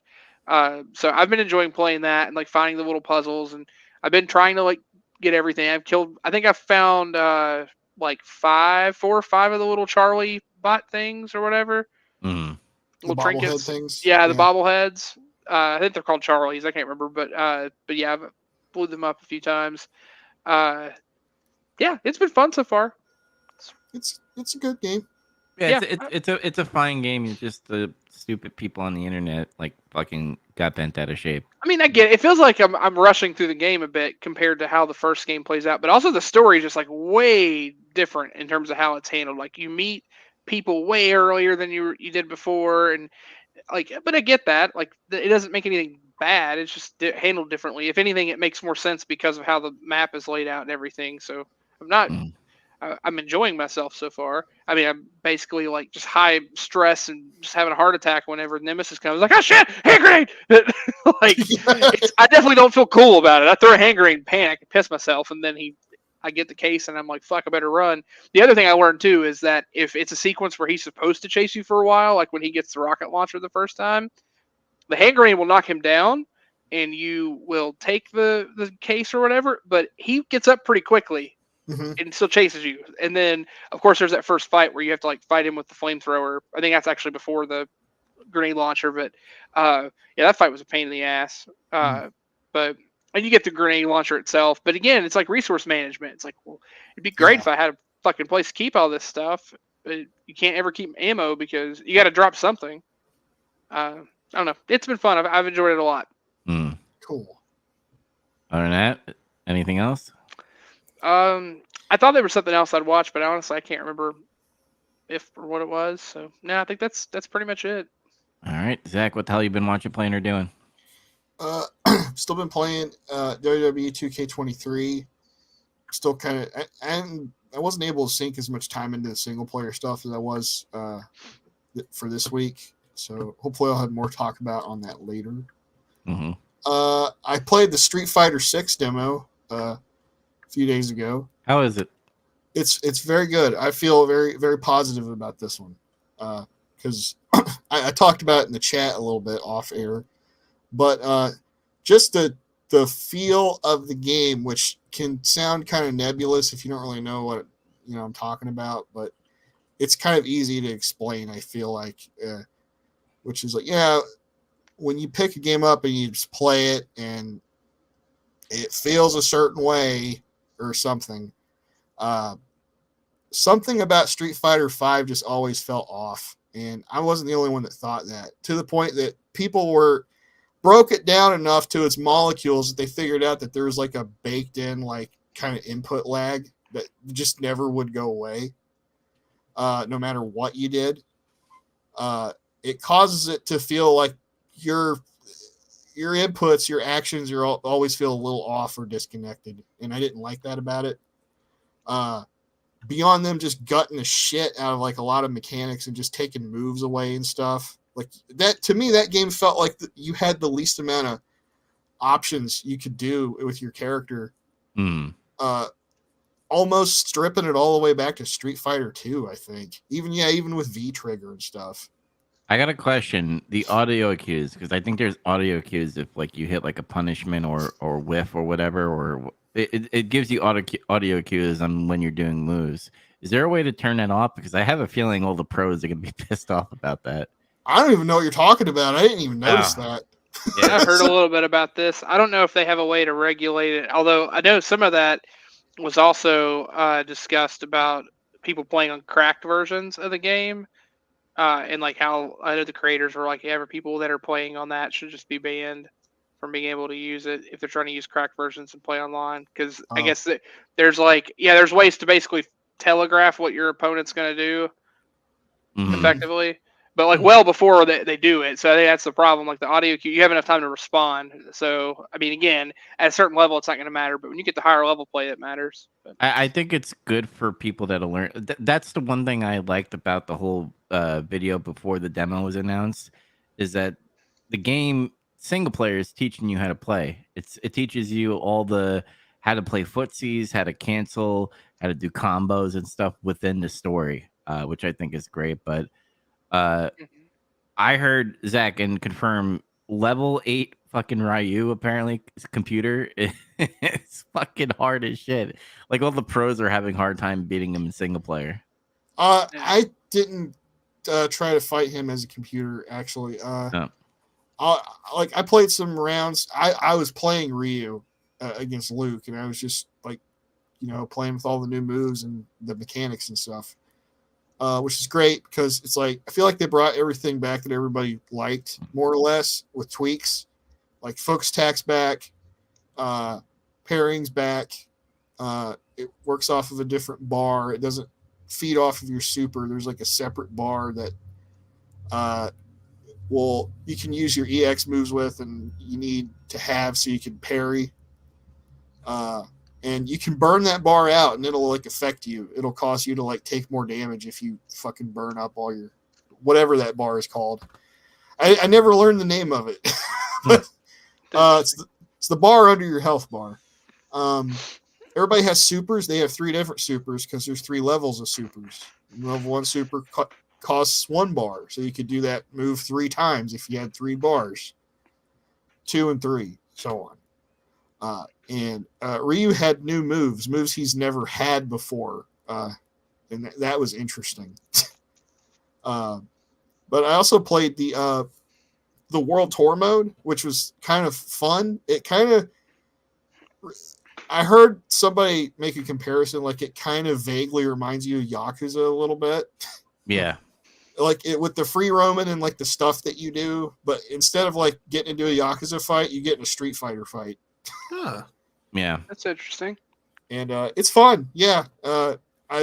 Huge kudos to them for realizing the misstep on 5, where they're just, I don't know what their weird mentality was about that. They just wanted it to be all about the esports aspect of it, and they kind of alienated other people. Mm-hmm. I don't really fall in that category because like I don't consider myself like a pro player or anything by any stretch, but I'm kind of too hardcore to be a casual player. Mm. But so like they took out all the stuff I would typically do to practice on my own or just have fun, besides playing online. You know, taking all that stuff aside about the gameplay mechanics and how it felt. And I was just left with, for the most part, a game I didn't have anything to do, so I just really didn't like it. Yeah. You know? Well, and you were talking earlier about how to describe feel. I think a good way to describe fighting games, they're like different styles of peanut butter. Mm-hmm. Like, and it sounds really dumb, but really, like, some games are just very smooth, like, very easy to control. They're creamy. And then you have really chunky feels. Like, it doesn't mean it's bad. Sometimes there are games, like, I feel like Mortal Kombat games are more, or Injustice are more chunky feel because of how you interact, but, like, it works for that type of game. Tekken kind of feels chunkier in a way. But it's not, it doesn't mean it's bad, but then there are games that are just like a clunky, like, mess. So Like, they're caliber. supposed to be smooth and they're not. And that's how Street Fighter felt. Like you said, the input lag just really fucked with it. It was strange. I never really got over it. Yeah. But I feel really good about Street Fighter 6 after playing the demo. I'm excited for when it drops. I know I'm saying this early, but this Street Fighter is jam packed, like fucking to the gills, dude. Like they have this single player Yakuza thing that they're doing. Then they have the arcade mode on top of it, so you get to go through each character and do what, you know, old school Street Fighter single player used to. You could do that as well, and then the online portion, you could take your created character that you do in the Yakuza style storyline and face other players in the hub, to face off against each other. And then you get to play all the old fucking Street Fighter games in the hub, and also you get to create squads, and you get to create your own room. And you know, like in like Super Smash or just generic fighting game online, you would usually just wait in like on the sideline until you're fighting someone. Yeah. Now you can go to an arcade cabinet and be like, all right, well, these guys are fighting over there. I'm gonna fight with you over here. And each cabinet you could have different styles, because now they are doing tag team. There's you could have 2 fighters, 2v2s and stuff, kind of like King of Fighters and all this stuff, which I'm excited for.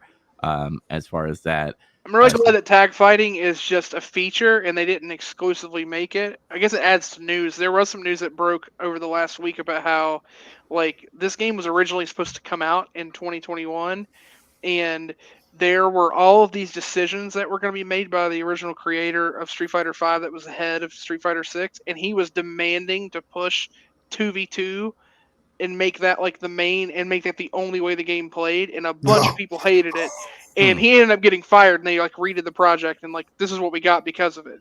And it sounds like it worked out a lot because they were basically just going to redo Street Fighter V but tag fighting. sounds terrible. It sounded God, I would've been really pissed. bad. That's yeah. what was wrong with it. Yeah, no, that's effectively what the guy said. He's like, "Oh, well, people will just keep playing these tag fighters, so we just need to make Street Fighter V again, but with tag fighting." No, And that's what fucking Marvel vs. Capcom is and shit. Like, what the fuck? Mhm. And his ass got fired. I mean, there were other things, of course, but yeah, it sounds like there's a lot of good stuff. I have the demo downloaded, I just haven't played it yet, so I need to get on that. Just check it out. Yeah. I have been reading. Started a new comic book. I did Justice League: Gods and Monsters. It's based off of that animated movie that came out a few years ago, where it was like kind of like alternate history thing, where it's like Vampire Batman. Yeah, Kirk Langstrom is Batman, and he's a vampire. And Wonder Woman is Becca from New Genesis, and Superman is Zod, who landed in like South America or Mexico or something. And his outlook is very much the opposite of Superman. He's not like a bad guy, but he's like kind of a ruthless prick. Yeah, he's not quite Red Sun, but he definitely saw some fucked up shit. It he's shaped him. Yeah, he is definitely molded a certain way. Yeah. I watched I've never read it, but I watched the movie. I remember watching it, the animated movie on HBO Max. It's pretty good. Yeah, it was cool. It was kind of a neat little alternate what if take on that. I also watched the Bret Hart biography. We'll talk about that later more. I also watched High Plains Drifter. Yay. It was at first I was like, I don't know about this movie yet, and then as it built, it got better over time. And just for the record, a 7.5 out of 10. It's better than Young Guns. But the thing that struck me about it the most was like his characters, like Clint Eastwood's character in High Plains Drifter is like huge prick in it, but also it has this shit going on with like something that happened in the town where it's like they all like. Have you guys seen this movie? Yes. No. I've not watched it. No. Oh, okay. I won't get into too much detail on it, but there's something that happens where it's like weird flashbacks or something. It has to do with people in the town and stuff, and a guy is basically getting whipped to death with bullwhips, and every time this happens, it plays this fucking music, and everybody's like sitting in shadows, like kind of looking in the distance. There's a guy standing in a shadow, kind of real far away, like David Lynch style, and it's creepy looking. And this music makes it like feel like a fucking horror movie every time these flashbacks happen, where this guy is getting whipped to death, and everybody just watches it. That's odd. And there's a good payoff at the end though with this one. It's not quite Once Upon a Time in the West good. No. But when it was happening, especially with the way it was framed, where there's fucking fire in the background and somebody's getting whipped and shit, it's like, yes, it's fucking awesome. Revenge whipping. Yeah, revenge whipping. Good. It was good. It was very cathartic. But cool movie. I recommend it. Definitely better than Pale Rider. Also, it's funny to realize in westerns that Clint Eastwood just plays different shades of douchebag. Different shades of gray. Yeah, different of pale. Except in Paint Your Wagon. I'd meant to bring up Paint Your Wagon at some point during the last 5 weeks, but it was never organic enough. We got it. We got there. I'm also going to work on a horror project where I'm gonna crunch and watch a bunch of horror movies outside of October. Not a bunch. I don't know. It's some undetermined amount. I'm just going to try to make more of an effort to watch some more outside of my set aside time typically. Are you gonna watch it? You gonna start in August? I'm starting right now. So I'll just randomly say I'll watch this horror movie and I'll talk about it for like a minute and then it'll be over. But that's pretty much all I got. I got a little news thing that I'll talk about here in a minute. All right, well, head into it. What's the news? We'll do it now. Yeah, I got okay. news. So on Raw, on WWE Raw, they Triple H unveiled a new World Heavyweight Championship belt. Yeah, that looks like the big belt from WCW. It looks like several belts. It reminds me of. It's like I showed you the green belt, the original belt Hulk Hogan won in like 1984 from the Iron Sheik. Mm-hmm. It kind of also reminds me of the old WWF title before that. And it also reminds you of the Big Gold. Yep. But it's a very nice looking championship. Dubs doesn't like the logo on it, but I don't mind it. That's it. I wish it was more engraved into it. It kind of looks like they put like one of those like the straps of like people's logos on the side. It looks like they just put that on the middle of the belt. I've enjoyed the nickname that people have had for it. So someone called it Big Gold, and they put a giant W, a capital W in the word gold. gold. GOWLD. It's like, yeah, that works. I like that. That's what people should call it. It's a nice looking belt to me though, and it's kind of murky right now what exactly their intention is with this, but it seems to be like it's going to be a separate world title, and people are speculating this is setting up because they're doing a brand split again, and they're making a big deal out of it, and allegedly this brand split is going to be a hard reset for everything for like the whole company. But is it on a spinner? No, it could be though if it wanted to. Actually, it is set up for a spinner. It does have the setup. Yeah. Who could bring back the spinner where it would be acceptable though? Austin Theory. Yeah, somehow. Oh my God! What if you put a Beyblade spinner on it? Oh, Hilarious! People would be so mad. Just to give context to Andy, by the way, when Triple H announced it, he also talked about Roman Reigns since he is the undisputed champion.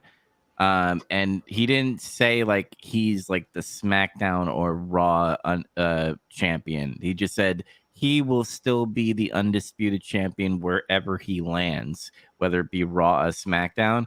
So people are thinking like, well, is this a second place belt pretty much? Is this like a... Well, they kind of separated it. He called him, he said he was still the undisputed Universal Champion, but then they're calling this World Heavyweight Champion. Like at one point, like they used to call him the undisputed WWE Universal Heavyweight Champion or whatever that all the title was used by Heyman.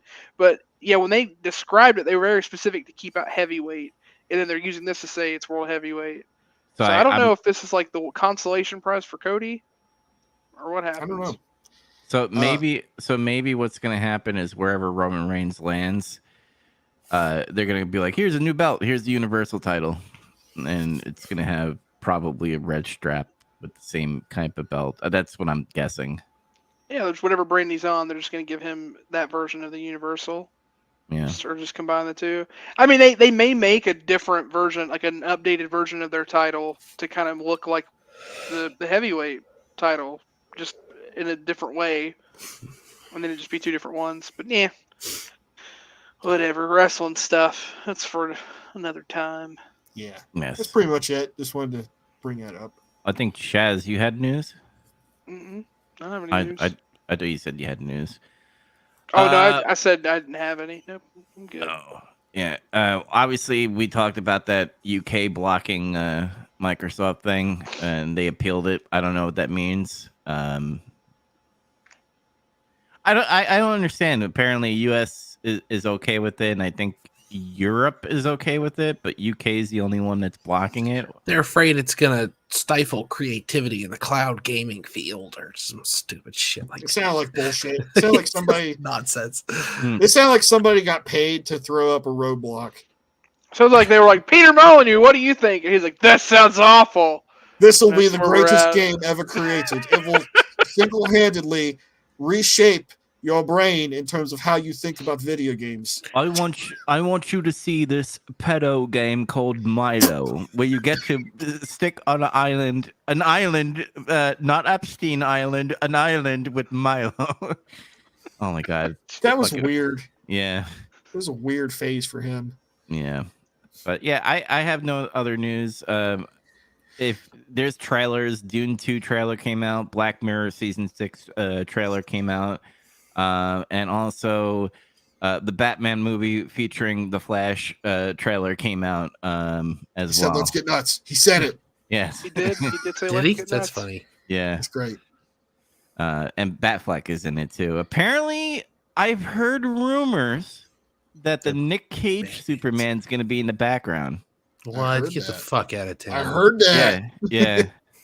That would be amazing.